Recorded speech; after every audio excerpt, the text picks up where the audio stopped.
Hello everyone, welcome back to my channel. आज है day 3 daily stock analysis का। इससे रिलेटेड ब्रीफ इंट्रोडक्शन मैं अपलोड कर चुका हूँ शॉर्ट्स में। हम डीपली स्टडी करते हैं कि आज का स्टॉक क्या है और उसका एजेंडा क्या है।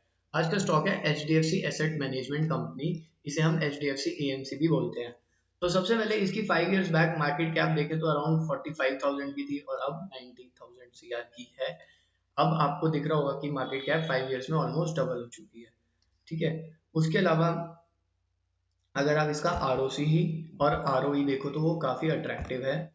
Other than that peg ratio थोड़ा सा ओवर वैल्यू शो कर रहा है, जो लेस देन 1 होना चाहिए, बट ये ज्यादा है। बट और फैक्टर्स भी अगर हम कंसीडर करें तो ये ठीक लग रहा है। उसके अलावा अगर आप सेल्स ग्रोथ देखो तो 10% की है। ठीक है, डिसेंट है। प्रॉफिट ग्रोथ अच्छी है। ओपीएम देखो, ओपीएम 5 इयर्स का 79% का है।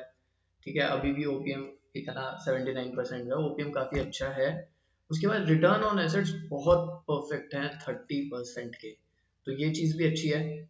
उसके अलावा कैश कन्वर्जन साइकिल वगैरह भी हम देखेंगे हम, बट बेसिक देख रहे हैं फिलहाल। फंडामेंटली टेक्निकली भी देखेंगे।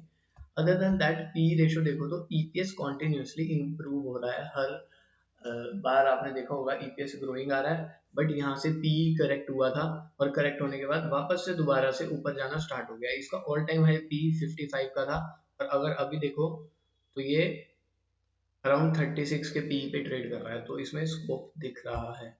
ठीक है, तो ये एक रीजन है जो मैं पेग रेशो और पी रेशो को कंपैरिजन कर रहा हूँ कि पेग रेशो ज्यादा है बट पी 5 ईयर पी अभी भी कम ही लग रहा है।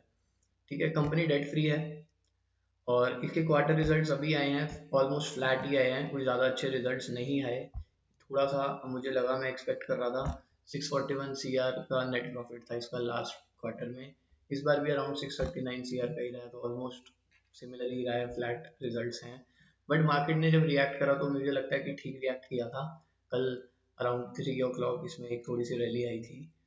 ठीक है, और इसका TTM भी डिसेंट है, 26% का। एक चीज अगर आप देखोगे तो इसमें मुझे प्रमोटर्स होल्डिंग कम लगी, बट प्रमोटर्स होल्डिंग कम थी इसका मतलब ये नहीं है कि सारा पब्लिक के पास है पैसा।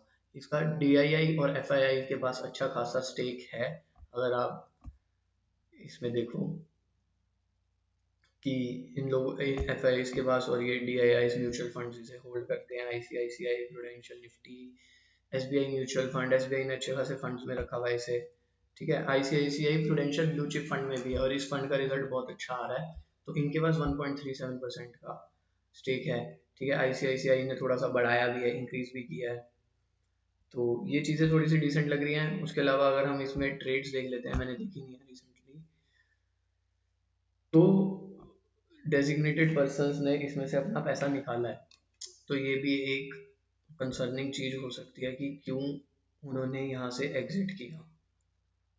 ठीक है, सबने ही पैसा निकाल दिया अपना फेब से। इनफैक्ट ये स्टेक एग्जिट कर रहे हैं, काफी टाइम से अपनी क्वांटिटी सेल आउट कर रहे हैं।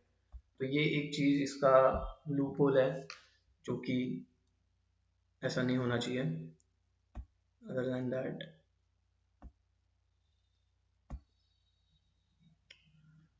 ठीक है, ये चीज को हमें रखना पड़ेगा ध्यान में कि ये पैसा क्यों निकाल रहे हैं, इसे थोड़ा सा रिसर्च करना पड़ेगा। ठीक है, इसको देखते हैं। अदरवाइज हम स्विंग पर्सपेक्टिव से तो इसे ऐड कर ही सकते हैं। अगर लॉन्ग टर्म के हिसाब से थोड़ी और ज़्यादा रिसर्च मांगता है कि लॉन्ग टर्म के हिसाब से हमें होल्ड करना चाहिए या नहीं। बट स्विंग पर्सपेक्टिव से आप देखो तो वीक में ये लोअर लो बना रहा था, लोअर लो बना रहा था। और एक बहुत अच्छी चीज़ दिखाता हूँ कि इसने जब ये ब्रेकआउट दिया था अपने ऑल टाइम हाई का अराउंड 2019 में, इसने ये हाई बनाया था। उसके बाद अब जाके 24 में इसने अराउंड ब्रेकआउट दिया इसका। जब इसने ब्रेकआउट दिया तो उसी लेवल को रीटेस्ट किया।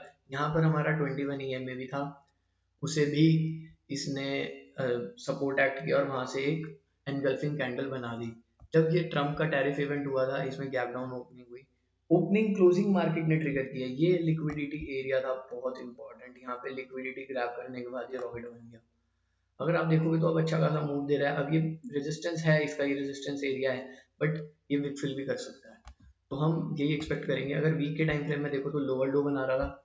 ठीक है, और ऐसा नहीं है कि मैं ब्लाइंडली सिर्फ सपोर्ट रेजिस्टेंस की बात कर रहा हूँ। उसके अलावा मार्केट ने इसमें अच्छा खासा रिवर्सल बनाया नीचे गई, ऊपर आई, फिर नीचे गई, फिर ऊपर गई, फिर यहाँ पे लो नहीं बनाया। ये तो मार्केट का मेजर इवेंट था जिस वजह से गैप डाउन हुआ, बट फिर भी इसमें पावर इतनी थी कि इसने अब इस नेकलाइन का ब्रेकआउट दे दिया है और अच्छी खासी बुलिश क्लोजिंग दी है। अब इसमें हम क्या प्लान कर सकते हैं, या तो इसे वेट करो यहाँ पे रीटेस्ट करने का, और स्टॉप लॉस अपना छोटा ही बनेगा स्विंग पर्सपेक्टिव से। यहाँ पे ये एटलीस्ट यहाँ तक हम इसे होल्ड कर सकते हैं। अगर आप डेली टाइम फ्रेम में अगर इसकी पिक्चर देखोगे तो डेली टाइम फ्रेम में आपको दिखेगा कि इस ट्रेंड लाइन का सॉर्ट ऑफ रीटेस्ट भी हो चुका है। ब्रेकआउट आया था परसों के दिन, और परसों से एक दिन पहले, I mean if it's Friday today, तो ये कैंडल हमारी थर्सडे की थी, ये वेंसडे की थी, ट्यूसडे के दिन इसमें ब्रेकआउट आया था। ट्यूसडे के दिन ब्रेकआउट के बाद अगले दिन इसमें रीटेस्ट हुआ और उसके बाद इसे मूव देना इसने स्टार्ट कर दिया। तो स्कोप प्राइस एक्शन के अकॉर्डिंग दिख रहा है, फंडामेंटल्स भी ठीक हैं, अच्छे ही हैं, बट वो जो चीज़ हमने देखी कंसर्निंग लगी जो, अदरवाइज अच्छा लग रहा है। आप अपनी स्टडी करो इसमें और मुझे भी मेरे लूप होल्स बताओ कि मैंने क्या क्या मिस किया, तो कमेंट सेक्शन में मेरे को ज़रूर बताना जो भी आपने इसमें एक्स्ट्रा नोटिस किया।